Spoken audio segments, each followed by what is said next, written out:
Shalom. Wuhuhuhu. Mana suaranya?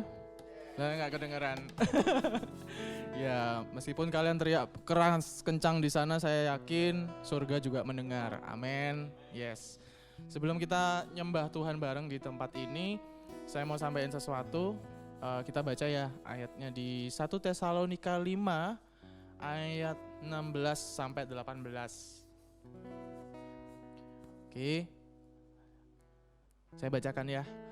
Bersukacitalah senantiasa, tetaplah berdoa, mengucap syukurlah dalam segala hal, sebab itulah yang dikehendaki Allah di dalam Kristus Yesus bagi kamu.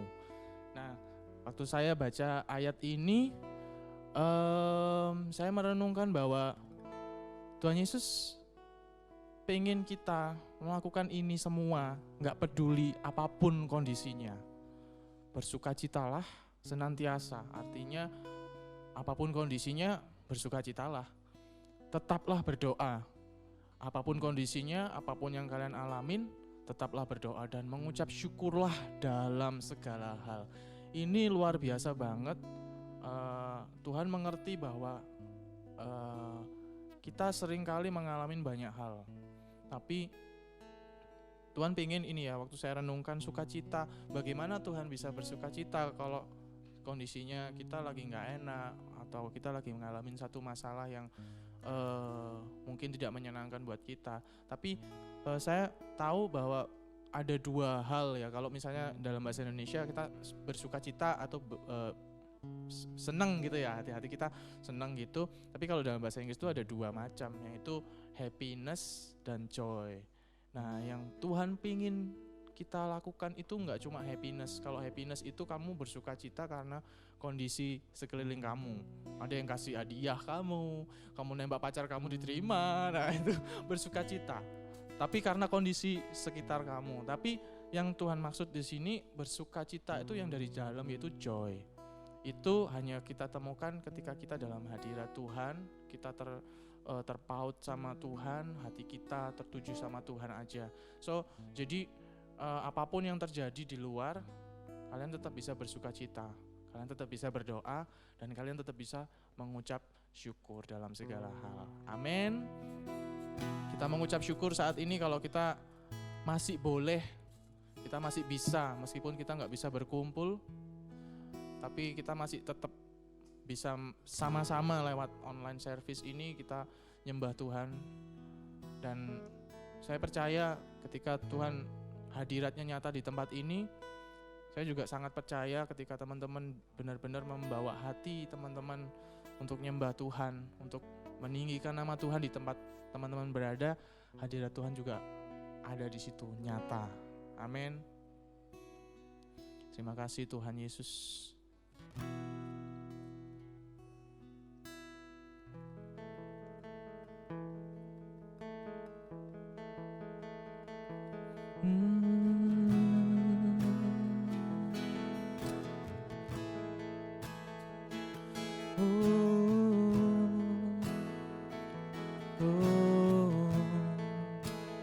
Mari membawa hati kita saat ini, seluruh kehidupan kami Tuhan, kami membawanya Bapa dalam hadirat-Mu saat ini.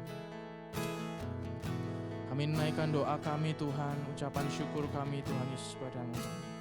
Karena Engkaulah Allah yang layak disembah, Engkaulah Allah yang layak ditinggikan. Thank you Lord.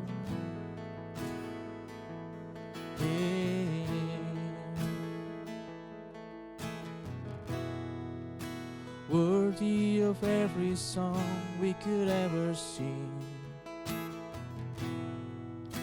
worthy of all the praise we could ever bring, worthy of every breath we could ever bring. We live for you, oh we live for you. Katakan Jesus, Jesus, the name above every other name. Jesus, the only one who could ever save. Worthy, worthy of every breath we could ever bring. We live for you. Oh, we live for you. Holy, holy, there is no one like you. There is none beside you.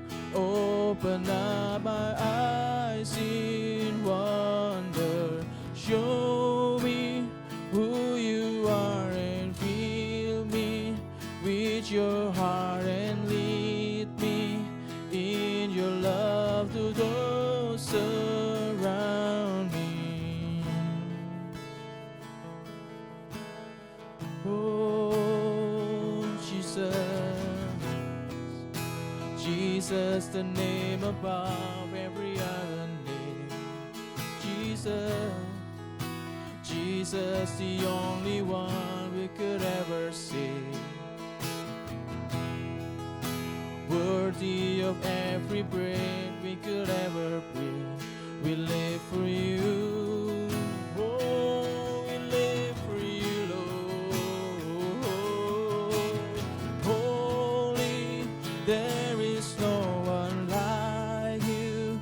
There is none beside you.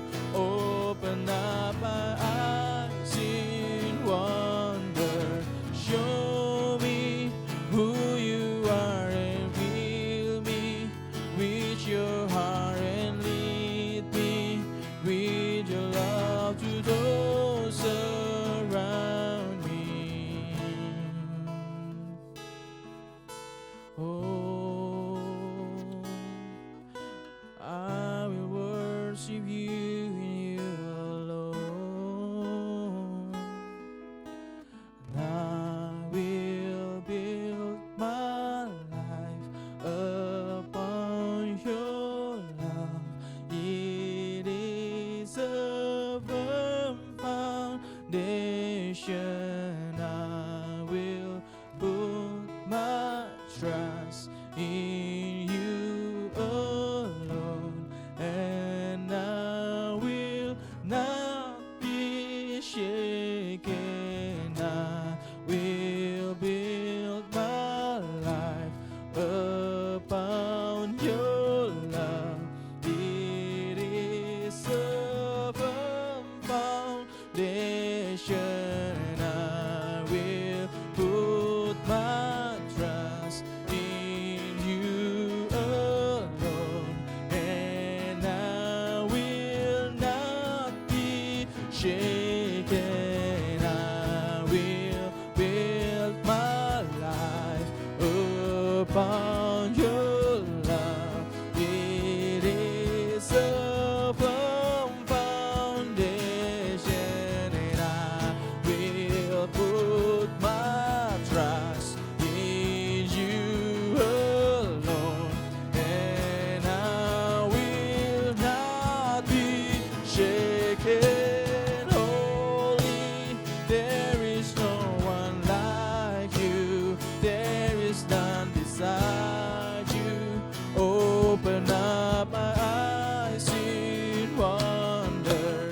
Show me who you are and fill me with your heart and lead me in your love to those.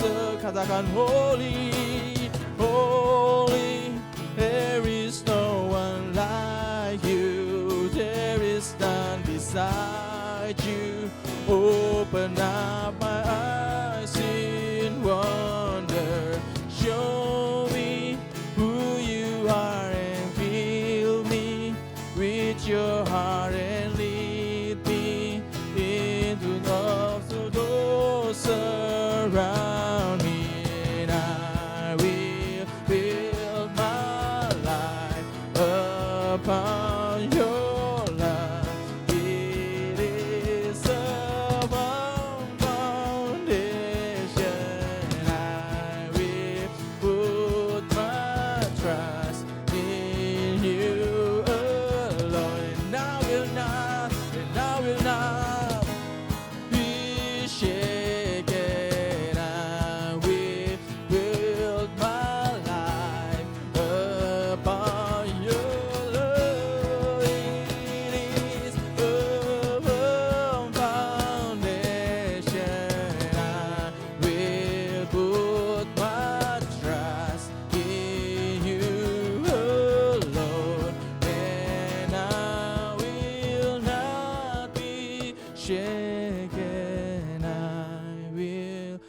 build my life upon your love. It is a firm foundation, and I will put my trust in you alone, and I will not be shaken. Yes, I will build my life upon your love, Lord. It is a firm foundation.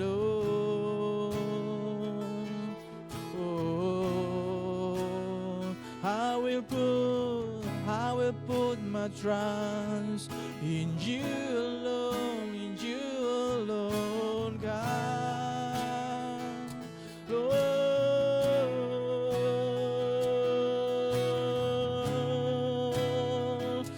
let worship Him, let worship Him.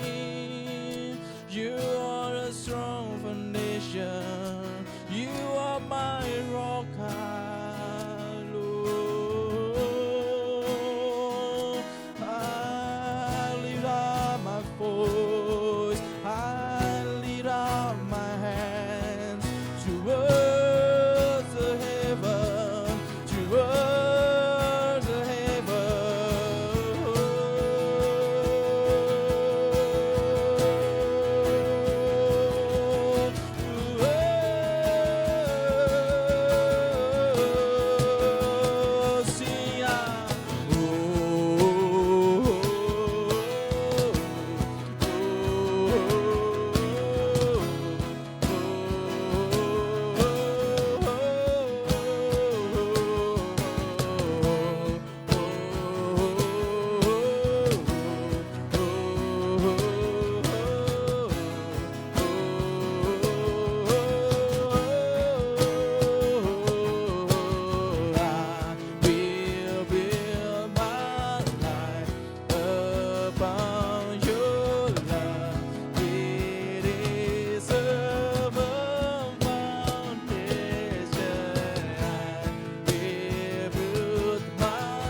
and I will put my trust in you alone, and I will not be shaken.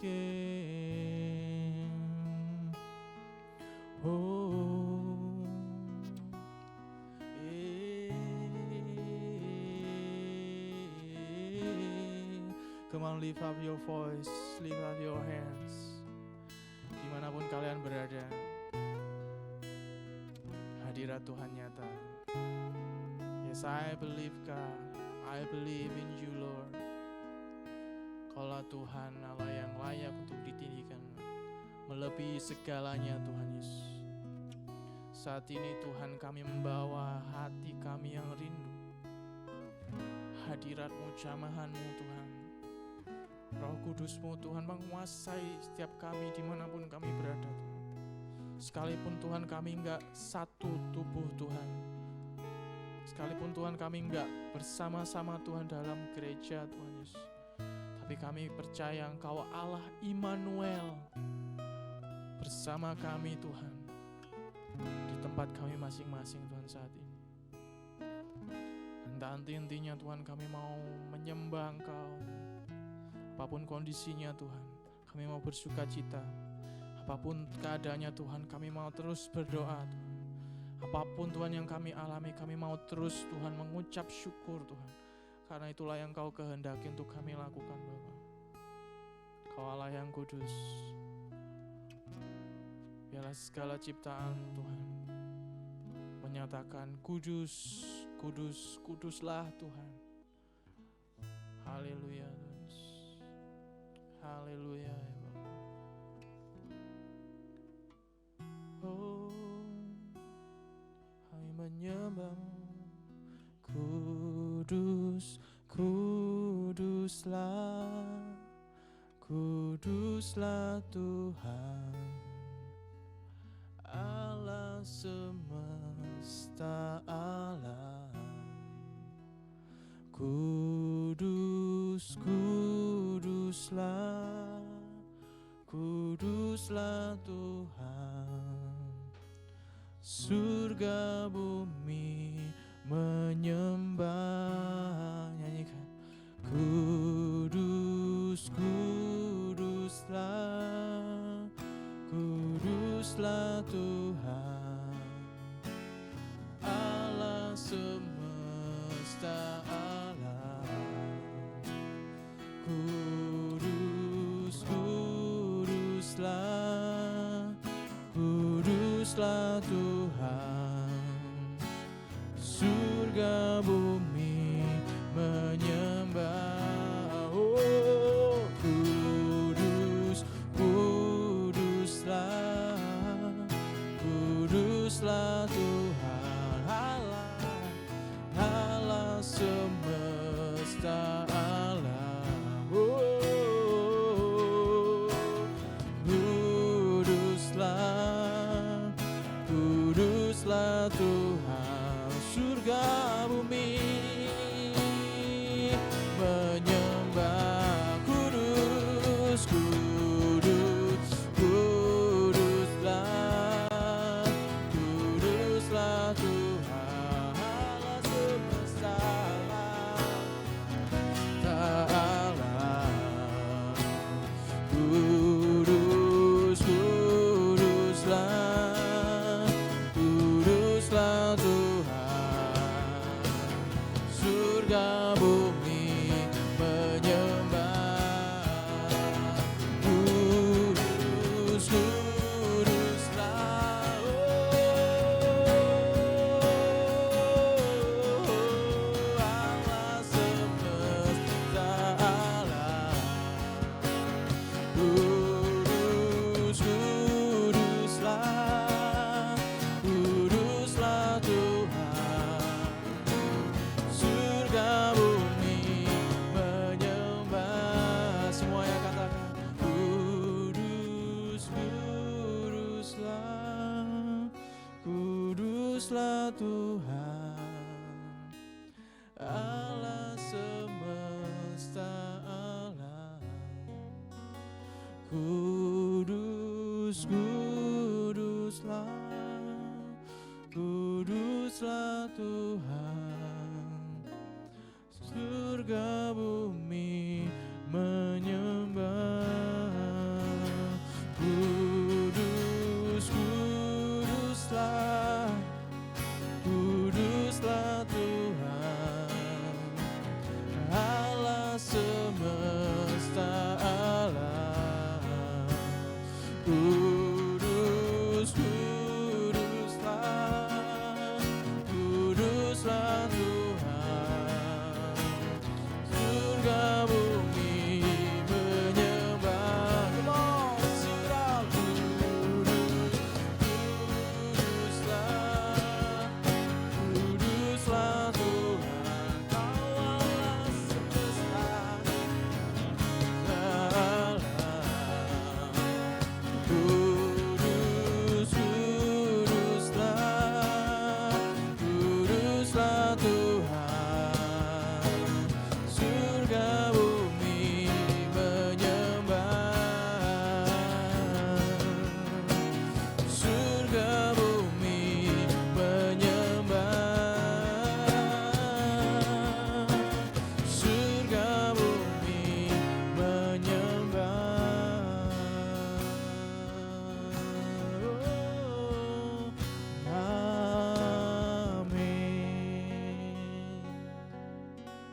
Shalom warga kerajaan, saya sampaikan minggu yang lalu bagaimana kita tidak bisa berperang tanpa punya strategi. Maka di dalam Yosua pasal 2, bagaimana Yosua sebagai pemimpin, sebagai jenderal mengirim 2 orang mata-mata, 2 orang spy untuk menyelundup masuk ke Jericho. Tembok dari Jericho itu luar biasa karena lapis 2 dan miring dan tingginya menurut para arkeolog 25 meter. Artinya nggak bisa tertembusi kan? Tetapi sampai dengan hari ini tidak ada secret agent, bukan James Bond yang cuma fiksi itu, ataupun CIA, KGB yang bisa menandingi Mossad. Demikian juga the power untuk good planning ini penting. Kenalilah keadaanmu. Kenali dirimu, kenalilah Tuhanmu, dan kenalilah musuhmu. Sun Tzu, seorang ahli strategi Cina berkata, kalau kamu tidak mengenali gunung-gunung, rawa-rawa, lembah-lembah, daripada tempat kamu berperang, kamu siap untuk kalah. Demikian juga apa yang kita hadapi sekarang belum apa-apa. Ini baru musim gugur. Di depan kita masih ada musim dingin yang lebih berat.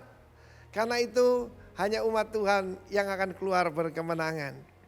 Di dalam Yosua pasal kedua itu ada seorang tokoh yang sangat menarik.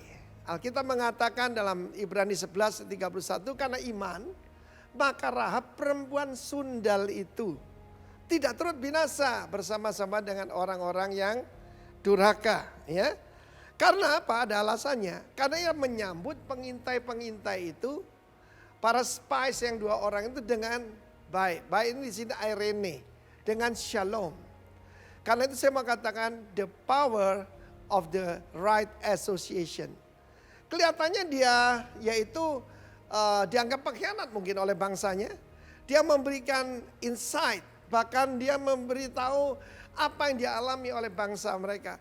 Ketika kami mendengar bagaimana Allahmu membuka laut Teberau, membelah sungai Yordan, menghancurkan musuh-musuhmu yang jauh lebih besar. Bahkan itu ada Sihon dan Og, raksasa-raksasa, raja-raja Amori. Itu kamu bantai semua. Maka semangat kami sudah hilang. Hati kami meleleh dan spirit kami, semangat kami sudah enggak ada. Ini kabar yang sangat baik.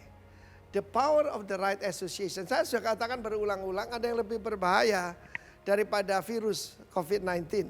Anda akan melihat luar biasa kesaksian dari Bapak Pendeta Roni. Bagaimana dia diselamatkan daripada terdampak virus corona yang sangat berat. Itu bukti bahwa kuasa Tuhan itu tetap ada. Dan saya percaya nanti dia akan menulis buku tentang the healing worship. Puji nama Tuhan. Yang saya mau sampaikan kepada Anda, dengan siapa Anda bergaul, Anda menjadi seperti itu. Karena kita tahu ada pepatah berkata burung terbang dengan yang sama bulunya. Kita bergaul dengan orang yang cocok dengan kita. Pastikan kau bergaul dengan orang-orang benar. Kita melihat bagaimana Rahab merubah seluruh hidupnya. Bahkan dia tercatat di dalam silsilah daripada Yesus Kristus, daripada King David. Karena salah satu pengintai yang dia selamatkan itu dari catatan sejarah-sejarah itu adalah Salmon. Salah seorang pemimpin dari suku Yehuda yang dia terima dengan Irene, dengan shalom itu. Karena itu the power of the right association. Bergaullah dengan orang-orang benar. Jangan bergaul dengan pendusta, pembohong, dan juga orang-orang cabul. Rahab merubah nasibnya. God bless you warga kerajaan. Amin. Shalom KGC, shalom. Apa kabar kalian di sana? Tetap di rumah aja ya. Tetap jaga kesehatan, tetap jaga kebersihan. Jangan kemana-mana dulu, Malang juga lagi PSBB loh. Tapi jangan stres, jangan panik, tapi tetap sukacita, tetap berpengharapan, tetap dalam damai sejahteranya Tuhan. Oke?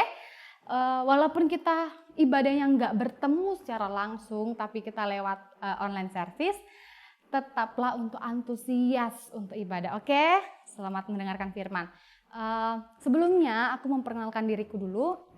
Namaku Natasha Angelica Pasali, saya dari Kalimantan Timur, dari Kutai Timur, dari Sangatta. Saya di Malang, di KGC Malang dari 2014, waktu saya SMA di Viva Dempo, gitu kan. Saya SMA di Dempo dulunya, dan sekarang saya sudah kuliah di STIM Malang Kuseswara. Saya semester 6 di sana. Dan mulai tahun lalu saya dikasih kepercayaan untuk menjadi GKC di salah satu komsel KGC-nya KGC Malang, yaitu KGC Berea. Hai Berea, shalom. Jadi, dan hari ini saya dikasih lagi kepercayaan untuk menyampaikan firman Tuhan, menyampaikan kebenaran firman Tuhan.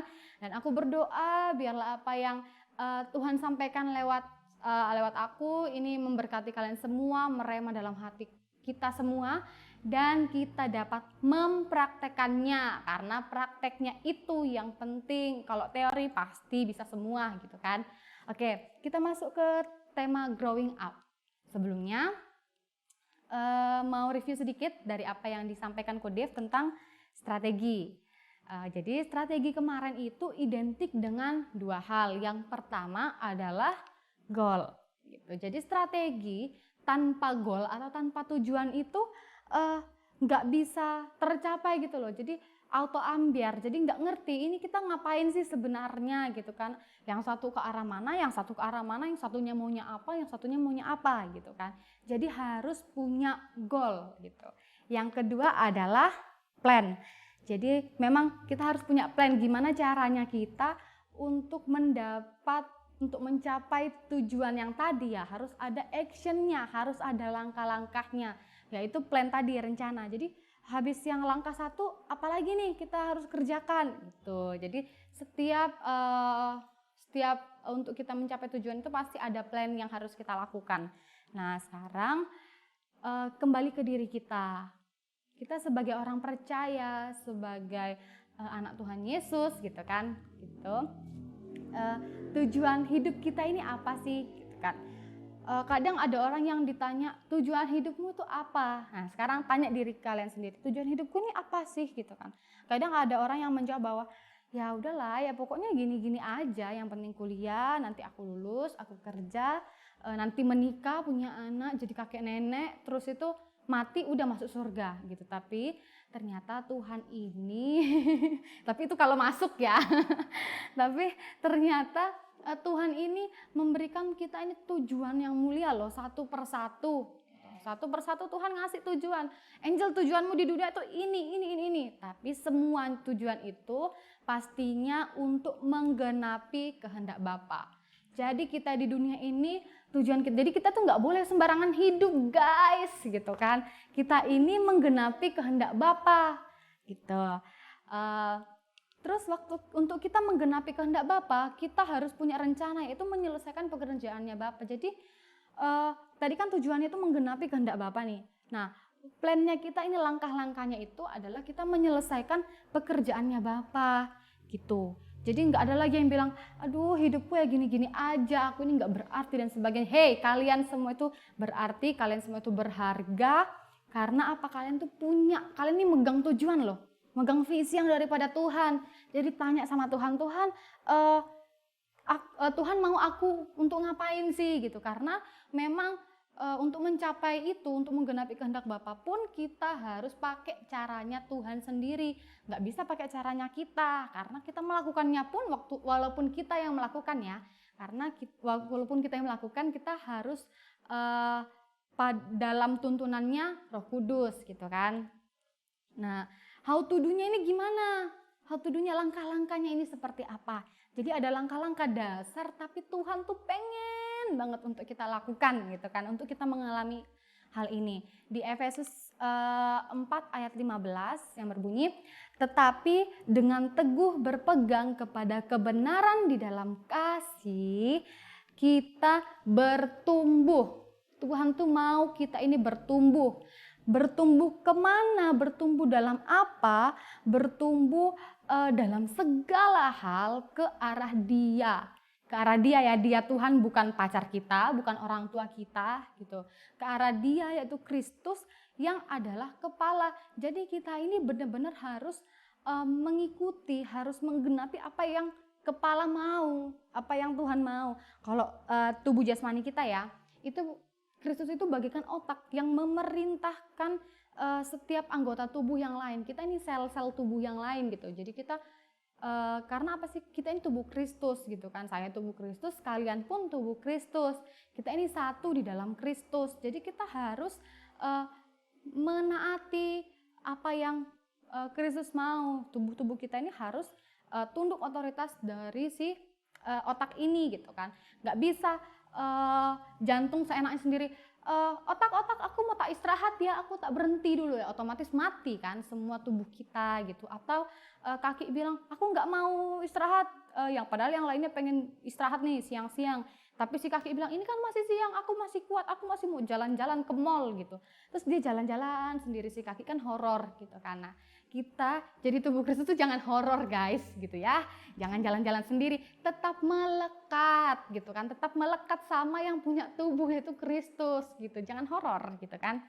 Nah terus ada 4 pertumbuhan supaya kita bisa menjadi serupa seperti Kristus, bisa menggenapi kehendak Kristus dalam hidup kita. Jadi ini ya tadi yang tentang tubuh Kristus, bahwa kita ini berbeda-beda, tapi kita ini punya fungsi masing-masing. Tangan punya fungsi masing-masing, kaki pun seperti itu. Nih, 4 hal pertumbuhan yang Tuhan inginkan untuk kita lakukan. Nggak cuma sekedar kita tahu, nggak cuma sekedar kita baca, nggak cuma sekedar kita dengar, tapi kita lakukan. Di Efesus 4 ayat 2-3 yang berbunyi, baca sama-sama ya, kalian juga di rumah baca.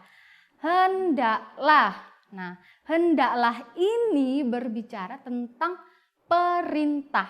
Nah, kalau perintah ini mau nggak mau, suka nggak suka, siap nggak siap, kita harus melakukannya. Lakukan apa sih gitu kan? Tapi Tuhan bilang hendaklah kamu, hendaklah Angel, hendaklah kalian ditempatkan masing-masing selalu. Jadi selalu ini juga ngomong tentang konsistensi. Kita melakukan tadi kan selalu ini berbicara tentang konsistensi. Konsistensi dalam hal apa sih? Rendah hati, lemah lembut, dan sabar, gitu kan. Jadi nggak kemudian, pokoknya giliran aku senang aja baru aku bisa sabar. Atau giliran aku lagi baik-baik aja baru bisa lemah lembut. Atau aku maunya rendah hati kalau misalnya aku melakukan ini, gitu. Tapi Tuhan bilang hendaklah. Kamu ini selalu harus konsisten. Hari ini rendah hati, besok juga harus rendah hati, terus besoknya lagi harus rendah hati. Saat ini lemah lembut, nanti lemah lembut. Begitu juga dengan sabar, supaya apa? Kita dapat menunjukkan kasih kita dalam hal saling membantu. Karena kita nggak bisa saling membantu kalau kita nggak punya 3 hal ini loh, yang rendah hati, lemah lembut, dan sabar. Gimana kita mau membantu orang lain waktu kita nggak sabar gitu? Misalnya mamaku ya, misalnya kalau nyuruh Angel cuci piring, halo Ma, siapa tau nonton gitu kan, Angel cuci piring sana gitu kan. Kalau aku nggak punya kasih ke mamaku, aku bisa cuci piring, tapi mungkin di dapur tuh klontang gitu-gitu, terus pecah sana sini, itu bisa gitu kan. Tapi waktu kita melakukan dengan kasih, wah itu dapur bisa kinclong ya kan Ma gitu kan. Dan berusahalah memelihara kesatuan roh oleh ikatan damai sejahtera gitu kan. Ya gimana kita mau jadi satu kalau kita nggak berdamai di seluruhnya kan. Kita kan sel-sel gitu kan, harus berkumpul. Kita bahas satu-satu tentang rendah hati. Rendah hati ini memang adalah hal yang sulit untuk dibicarakan, tapi bisa untuk kita praktekkan. Kita bisa untuk mengerjakan hal itu. Kenapa sih kok Angel sok tahu banget? Udah bilang ini nggak bisa dibicarakan, sulit dibicarakan, tapi kok bilangnya sangat bisa dipraktekkan? Karena Tuhan sendiri yang mau untuk kita lakukan. Jadi kayak tadi kan di firman yang pertama yang tadi di Efesus itu, hendaklah kamu selalu rendah hati. Kita diperintahkan untuk selalu rendah hati. Rendah hati paling pertama lagi. Jadi benar-benar ini kita bisa melakukan ini gitu kan. Karena rendah hati ini kenapa kok dibilang sulit untuk dibicarakan? Karena kerendahan hati ini memang ukuran untuk mengukurnya itu sangat tinggi. Karena memang hanya Tuhan sendiri yang dapat menilai hati kita, karena kan Tuhan yang dapat menilai hati kita gitu kan. Ujilah aku Tuhan, cobalah aku Tuhan. Ya hanya Tuhan sendiri yang tahu gitu loh kan. Aku nggak bisa tahu hatinya maknya seperti apa, ya kan nggak kelihatan gitu. Kita hanya bisa melihat apa yang terlihat di depan kita gitu kan. Apakah kalian dapat melihat hatiku gitu kan?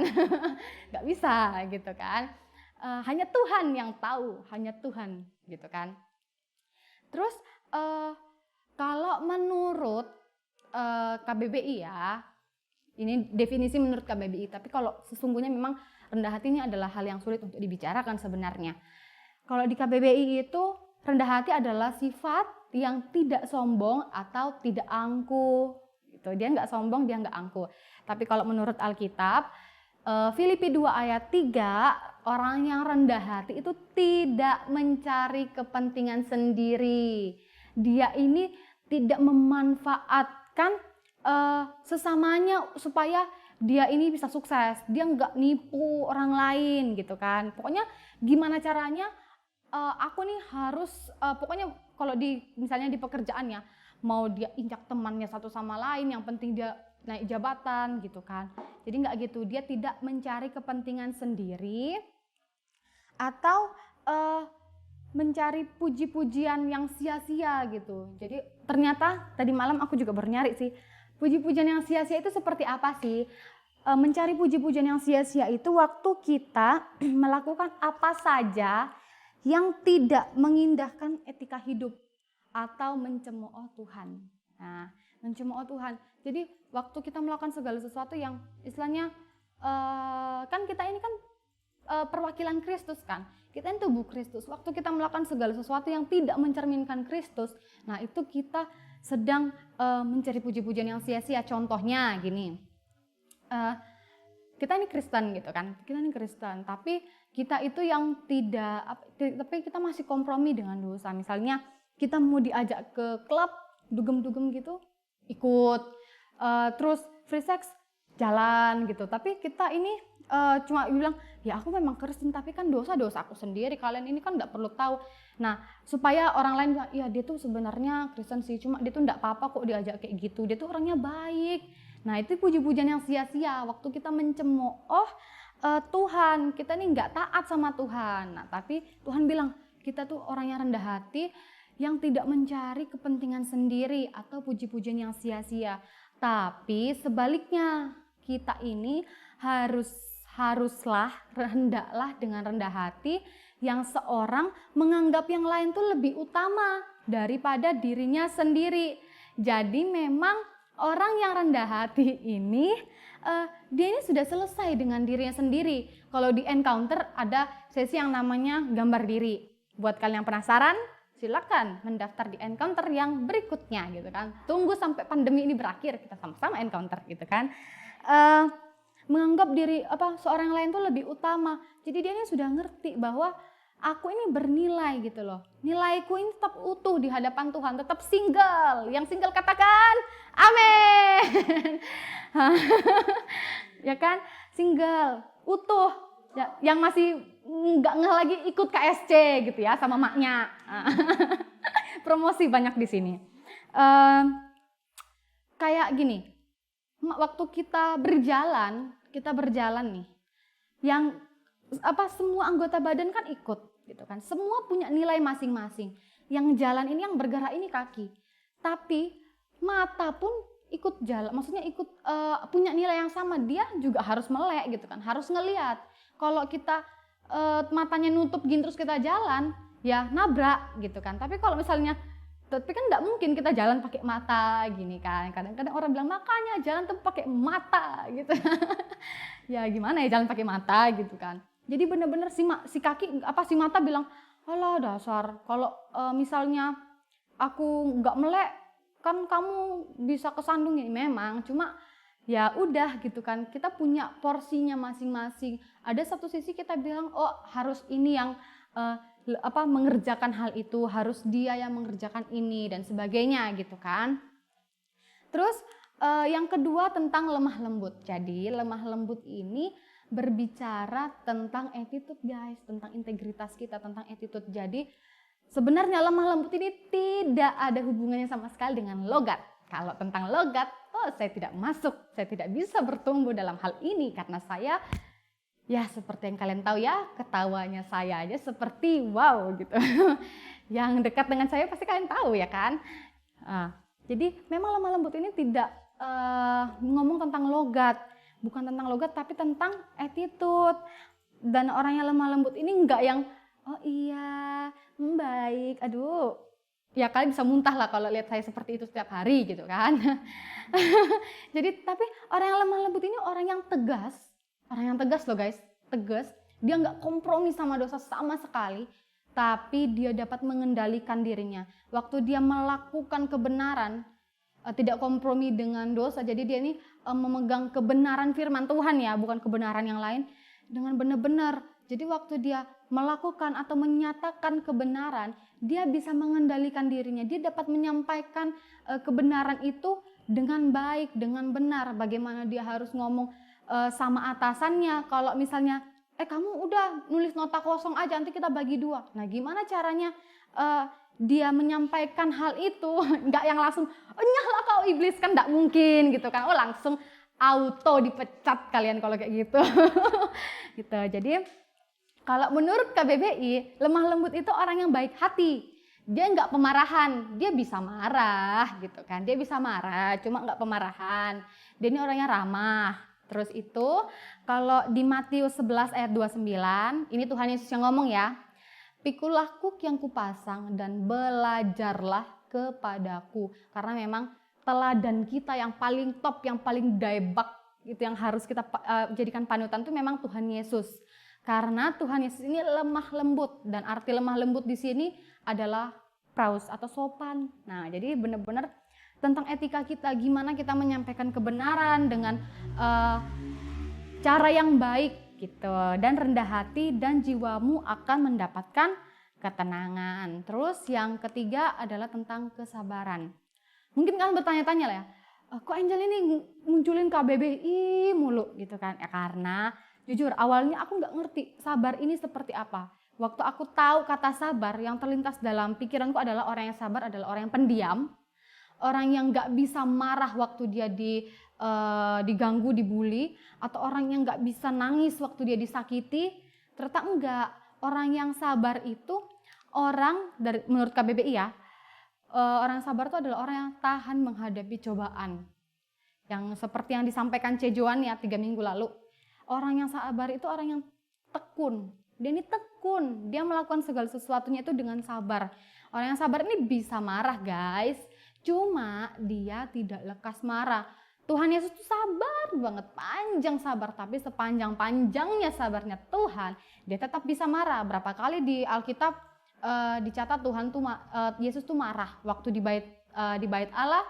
Waktu dia melihat bahwa harusnya ini rumah doa ini. Tapi kok dijadikan sarang penyamun, kata Tuhan kan, bukan Angel yang ngomong ya, bisa kalian cek di Alkitab kalian masing-masing selama Alkitab kalian tuh masih yang benar-benar Alkitab gitu kan. Tuhan Yesus tuh bilang bahwa rumahku ini akan disebut rumah doa, tapi kamu jadikan sarang penyamun. Apa enggak langsung dibongkar semua sama Tuhan Yesus. Terus ada lagi yang Tuhan bilang, hei kamu keturunan ular beludak. Wah, ngeri kan gitu. Terus ada Tuhan bilang ke Petrus ya, dia bilang gini, nyahlah kau iblis gitu kan. Kalau Tuhan Yesus orang Malang, ngaleotan gitu kan, setan gitu. Terus itu Tuhan tuh bisa marah, tapi Tuhan itu marahnya tepat pada porsinya. Tuhan Yesus tuh nggak cepat marah waktu ini nggak benar ini, kok nggak sesuai dengan firman Tuhan. Dia bisa marah, tapi waktu Tuhan mau marah ini di bait suci itu, Tuhan nggak langsung marah loh. Tuhan tuh nasihatin dulu. Kalian ini sudah tahu loh firman Tuhan seperti ini, bukan begini caranya. Ayo udah jangan seperti ini lagi. Intinya sudah dikasih tahu berulang-ulang, tapi mereka masih nggak mau dengerin. Akhirnya ya sudah, Tuhan hambur semuanya. Terus orang yang sabar itu tidak lekas putus asa. Tidak lekas putus asa. Seperti ini, pencipta bola lampu, Thomas Alva Edison. Dia ini dapat bola lampu yang, jadi sebenarnya sebelum Thomas Alva Edison ini menciptakan bola lampu itu, sebenarnya sudah ada bola lampu sebelumnya. Cuma harganya mahal, cepat rusak, tidak worth it buat kita anak-anak kos gitu kan.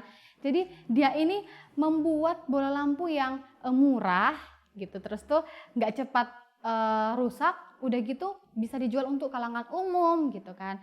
Dia cari bahan-bahan yang cocok, pokoknya percobaan satu gagal, coba lagi. Yang kedua gagal, coba lagi, sampai akhirnya kalau nggak salah 1000 kali akhirnya dia dapat menemukan formula yang pas, bahan-bahan yang pas gitu. Jadi dia ini tekun, dia ini tahan uji gitu kan.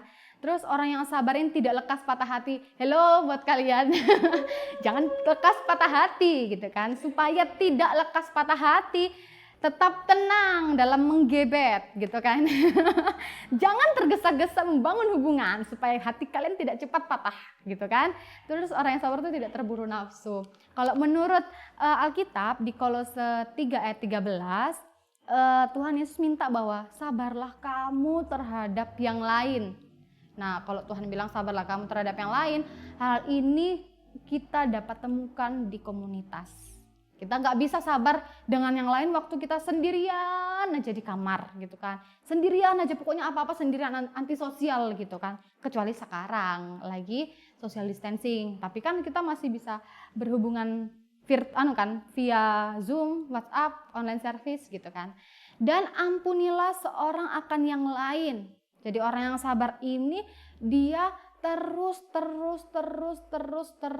untuk mengampuni apabila yang seorang menaruh dendam terhadap yang lain gitu. Sama seperti Tuhan telah mengampuni kamu, kamu perbuat jugalah demikian.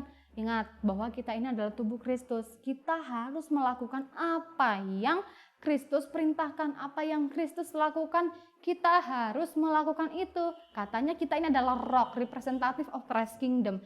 Tapi Tuhan mengampuni, kita nggak mengampuni kan tanda tanya buat diri kita sendiri. Kita ini sebenarnya representatif dari apa sih gitu kan. Terus yang terakhir adalah saling membantu. Di KBBI sendiri kata saling itu adalah kata untuk menerangkan perbuatan yang berbalas-balasan. Jelas kita butuh orang lain untuk kita bisa saling membantu. Tapi untuk saling membantu dalam hal ini kan menunjukkan dalam kasih. Kita perlu 3 hal yang tadi. Rendah hati, lemah lembut, dan sabar. Gimana kita mau saling mengampuni kalau tadi kita nggak bisa sabar? Kalau kita nggak rendah hati, minta maaf, kita nggak rendah hati, memaafkan gitu kan. Terus gimana, nah ini sering ini kejadian, gimana caranya kita bisa saling mengasihi dengan benar kalau kita tidak dapat lemah lembut. Yang dinasehati harus dengan rendah hati menerima apa yang diberi, harus dengan rendah hati menerima nasihat. Nah, yang menasehati harus menasehati dengan lemah lembut. Kalau barbar, asal ngegas tanpa ngerti sebenarnya masalahnya apa sih, inti masalahnya apa, ya kepahitan orang lain gitu kan. Jadi ya benar-benar harus saling rendah hati, saling mengampuni, saling sabar, saling membantu, saling menasihati tadi, saling menghormati. Gimana kita mau menganggap seorang yang lain lebih utama, gimana caranya kita hendaklah seorang lain memberikan hormat terlebih dahulu gitu kan. Alkitab bilang gimana caranya kita memberikan hormat kepada orang lain, gimana caranya kita untuk mengutamakan orang lain kalau kita ini nggak bertumbuh dalam hal rendah hati. Terus ada saling bergantung, saling memperhatikan, dan saling yang lain. Dan ini kita temukan di dalam komunitas, oke? Gitu. Terus dalam 1 Korintus 2 ayat 25, kok kita ini harus hidup saling sih? Kok kita harus bertumbuh dalam 4 hal ini supaya kita ini tidak ada kita sebagai tubuh Kristus ini tidak terjadi perpecahan dalam tubuh. Wes, aku nggak mau kalau misalnya dinasehati misalnya dengan cara yang barbar, terus tuh ngegas terus gitu ya. Terus yang waktu yang dinasehati ini memang rapuh banget gitu kan kondisinya, nggak saling ngerti. Akhirnya sudahlah, aku nggak gereja-gerejaan lagi, aku nggak mau komsel-komsel lagi, aku nggak mau pelayanan, aku capek gitu kan. Lepaskan aku nggak mau gitu kan. Aduh, aku kenapa sih? Gitu. akhirnya perpecahan dalam tubuh gitu kan. Padahal Tuhan bilang kita ini harus jadi satu gitu kan. Harus jadi satu, bertumbuh dalam damai sejahteranya Tuhan gitu kan. Tetapi supaya anggota-anggota yang berbeda itu saling memperhatikan. Hei, buat kita-kita semua, apalagi dalam kondisi yang seperti ini, kondisi sulit seperti ini, pandemi, ini saatnya kita untuk berlomba-lomba untuk saling memperhatikan yang satu dengan yang lain, saling menguatkan satu dengan yang lain gitu. Ini sangat berarti loh untuk saling memperhatikan. Ya buat kalian juga yang butuh perhatian, salinglah memperhatikan, pasti kalian akan diperhatikan gitu kan. Terus yang ayat 26 itu, karena itu jika satu anggota menderita, semua anggota itu turut menderita. Kayak kemarin itu ada satu anggota UP yang sakit gigi, get well soon Kak Petra gitu kan.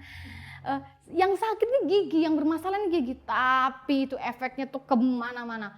Telinga ini kayak nggak pengen dengerin apapun gitu kan, mata ini rasanya pengen tidur aja, pengen merem aja, terus badan ini panas, kepala ini pusing gitu-gitu, pokoknya benar-benar lemes, nggak bisa ngapa-ngapain. Semuanya menderita. Terus aku juga mau sharing sedikit sih tentang ini. Karena itu jika satu anggota menderita, semua anggota turut menderita. Ini sharingku sendiri ya pribadi. Jadi tahun lalu waktu pas papaku meninggal, 2 hari, jadi aku nggak ada pegang HP sekitar 2 hari apa sehari gitu, aku lupa. Jadi benar-benar nggak bisa balas chat satu persatu, kecuali telepon, itu pun kalau sempat lihat karena kan sibuk banget. Terus pas hari yang kedua gitu kayaknya, terus emak itu ini ngechat aku, halo dek, gimana kabarnya gitu kan. Oh mak, sorry, baru balas, baru bisa lihat HP gitu. Iya, gimana kabarmu? Apa rencanamu gitu kan? Apa rencanamu habis ini? Ya maklum lah ya, si Angel ini yang kadang-kadang juga agak-agak lemot gitu kan, apalagi dengan kondisi yang crowded banget waktu itu.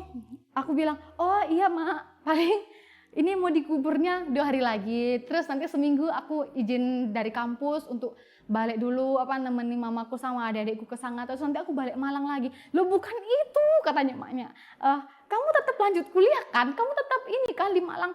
Di sini tuh emak sama koko-kokomu nih nyari informasi tentang kamu loh. Emak sama koko-kokomu ini kayak menanti-nantikan kabarmu, gimana kamu di sana, kamu sehat-sehat gitu kan. Wah, waktu itu jujur ya, aku tuh kayak wow, aku diperhatikan gitu kan. Dalam hal itu aku bersyukur bahwa wah, aku tertanam di komunitas. Waktu aku sakit waktu itu, jujur waktu itu aku kayak nggak merasa bahwa sendiri gitu. Jujur aku sendiri, aku harus kuat demi keluarga besarku gitu kan. Tapi waktu ditanya seperti itu, wah ternyata sekalipun berpisah tempat, bayangin waktu itu aku di Sulawesi, karena memang kampung halamannya papaku di Sulawesi, dan mereka nih di Malang. Tapi mereka tuh tetap mau ada hubungan gitu loh, tetap mau tahu aku nih baik-baik aja atau seperti apa di sana gitu kan. Mereka memastikan aku untuk tetap kuat, tetap sukacita dan sebagainya.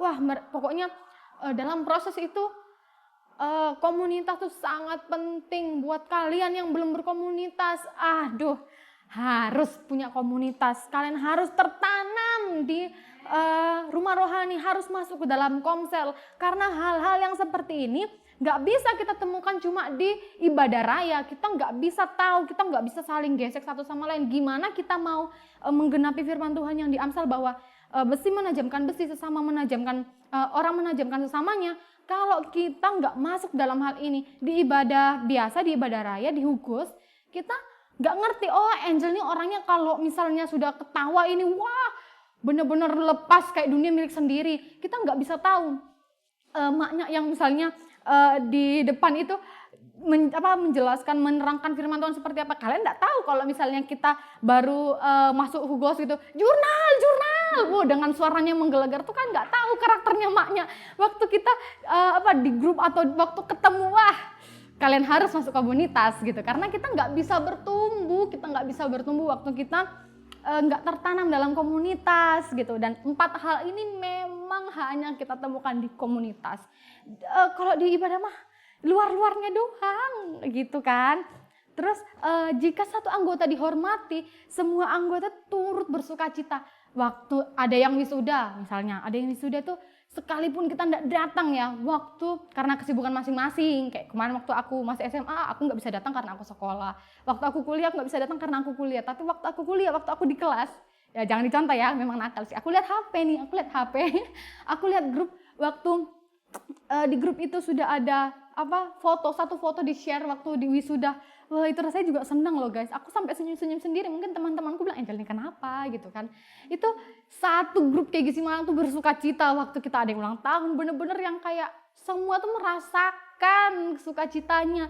Waktu C Fitri, waktu Kak Ovi sama C Ari melahirkan itu, kita punya ponakan-ponakan baru guys. Itu tuh senengnya tuh wow gitu kan.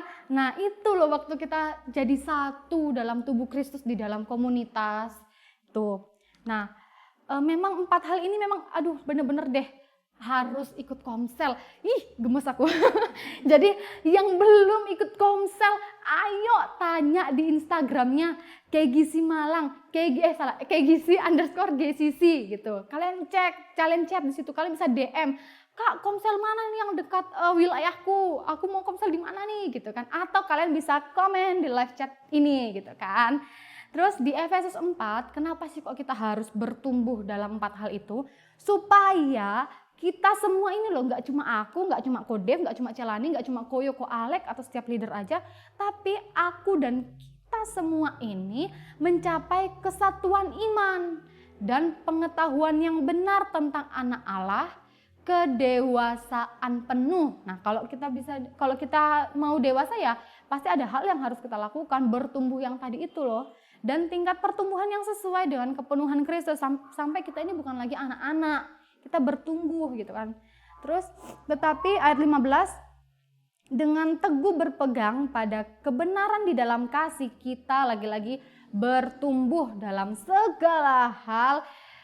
Pekerjaannya kita itu bertumbuh ke arah Kristus, keluarga kita itu bertumbuh ke arah Kristus, komunitas kita bertumbuh ke arah Kristus, diri kita ini bertumbuh ke arah Kristus, semuanya itu bertumbuh ke arah Kristus yang adalah kepala. Supaya apa? Kita ini bisa rapi, tersusun dan diikat menjadi satu. Gimana caranya Tuhan mau merapikan, menyusun kita yang adalah sel-sel? Kalau aku nggak mau jadi kaki, aku nggak mau, enak aja nanti aku misalnya nginjak-nginjak yang iu-iu gitu. Aku nggak mau bawa sendirian gitu. Tapi ya fungsinya kita ini sebagai kaki gitu kan. Atau aku nggak mau jadi ini kayak rambut-rambut yang di tangan, yang di kaki gini. Kayak nggak kelihatan gitu loh, nggak ada fungsinya. Tapi itu ada fungsinya guys gitu kan. Jadi benar-benar harus mau apapun itu. Kalau misalnya ilustrasi yang sering dikasihkan Kodev itu, macam mau bangun rumah, batu bata disusun, kalau nggak pas ukurannya mau nggak mau dipotong gitu loh. Ego kita dipotong di situ terjadi gesekan supaya kita ini bertumbuh, supaya kalau misalnya rumah tadi itu jadi dengan sempurna gitu. Nah, waktu kita mau untuk bertumbuh, mau untuk disusun, nah itu akan membuat kita berfungsi dengan tepat. Yang terakhir adalah berfungsi dengan tepat. Jadi tubuh Kristus ini semakin sempurna. Jadi kita tuh ngerti. Jadi waktu di komunitas ini, waktu kita saling gesek satu sama lain, saling bertumbuh satu sama lain, kita ngerti, oh aku tuh kuatnya tuh di sini, oh aku tuh di bagian ini, oh memang dia tuh memang di bagian sini dia harus ini tajam di sebelah sini.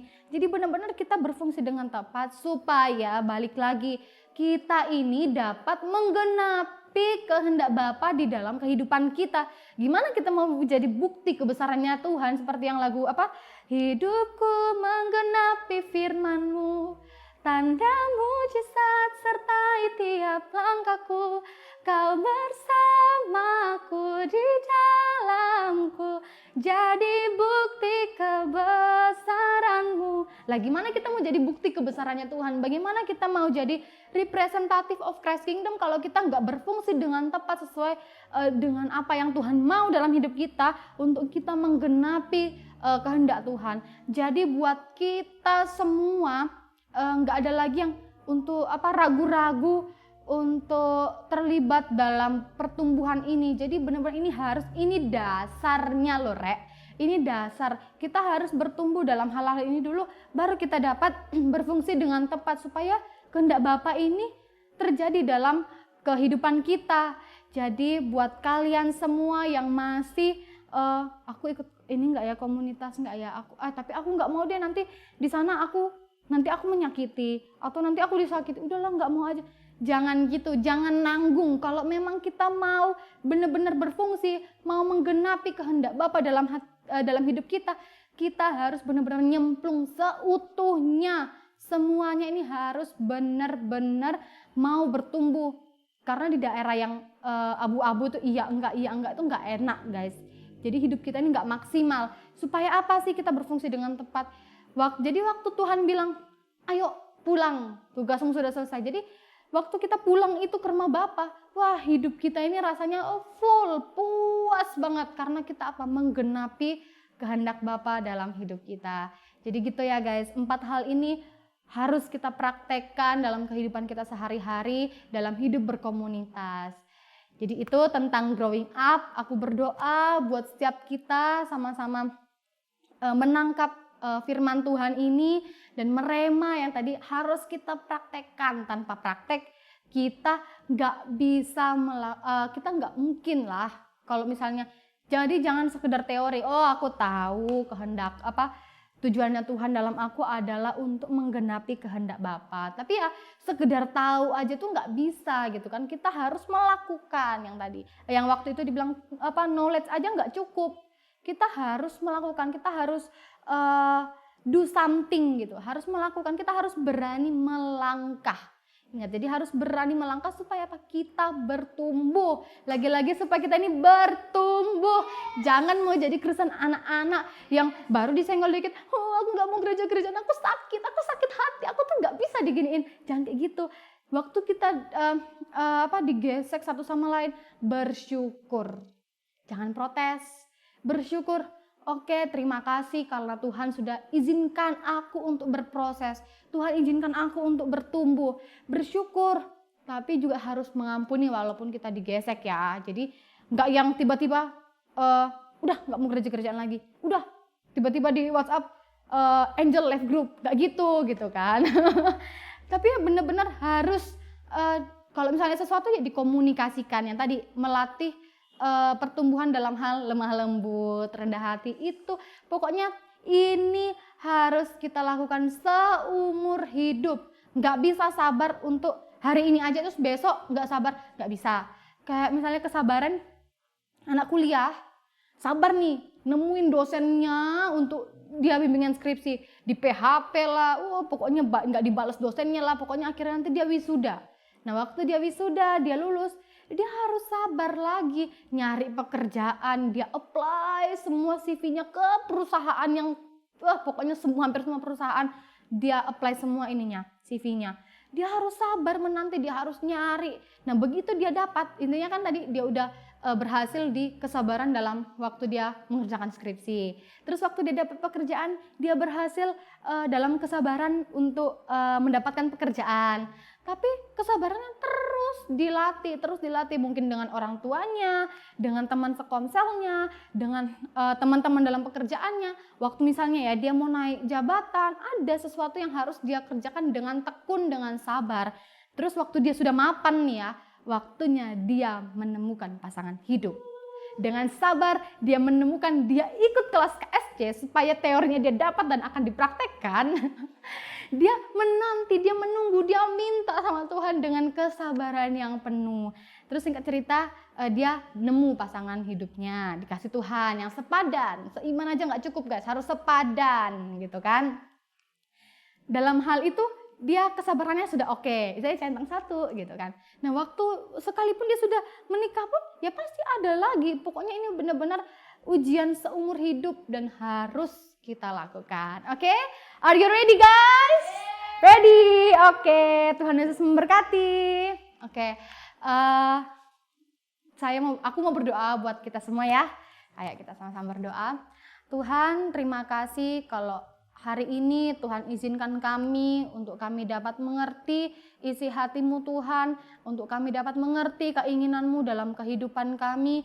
Kami percaya Tuhan saat firman ini disampaikan, hati kami menangkap apa yang Tuhan sampaikan melalui hamba-Mu. Hamba-Mu berdoa di dalam nama Yesus, biarlah apa yang hamba-Mu sampaikan ini semuanya dapat merema dalam kehidupan setiap kami, dan kami dapat mempraktekkan pertumbuhan-pertumbuhan ini sesuai dengan apa yang Engkau mau Tuhan. Dan aku juga berdoa buat setiap kami yang mungkin masih belum tahu apa sih tujuan hidupnya dalam dunia ini. Kok hidupku masih kayak gini-gini aja, tapi aku berdoa di dalam nama Yesus, Engkau sendiri Tuhan yang menyatakan tujuanmu terhadap setiap kami lepas pribadi.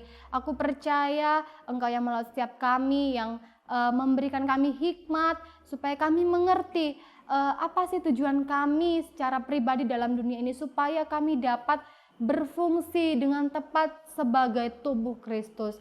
Di dalam nama Tuhan Yesus kami percaya kuasa-Mu ada dalam setiap kami, walaupun kami berbeda tempat saat mendengarkan firman ini, tapi kami percaya Roh Kudus yang sama, kuasa yang sama itu ada pada setiap kami. Di dalam nama Tuhan Yesus kami menerima berkat rohani ini, dalam nama Yesus, haleluya, amin.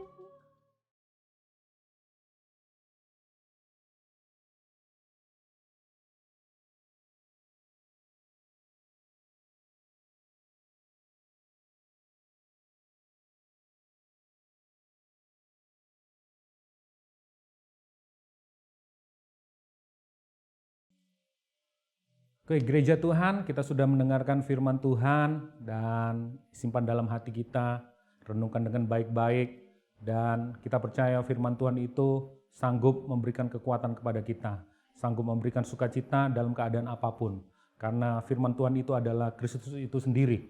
Jadi Kristus berserta dengan kita. Apapun yang kita pikirkan, apapun yang kita ucapkan, semuanya biarlah Kristus bergerak di dalam diri kita, ada dalam pikiran kita, ada dalam perasaan dan hati kita.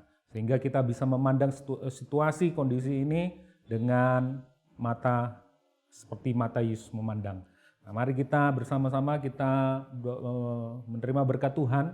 Tapi sebelumnya saya mengingatkan kepada teman-teman semuanya, khususnya yang ada di Kota Malang, Malang Raya, baik itu di kabupaten dan kota, untuk mentaati setiap protokol kesehatan yang disampaikan oleh pemerintah, khususnya dalam minggu-minggu ke depan.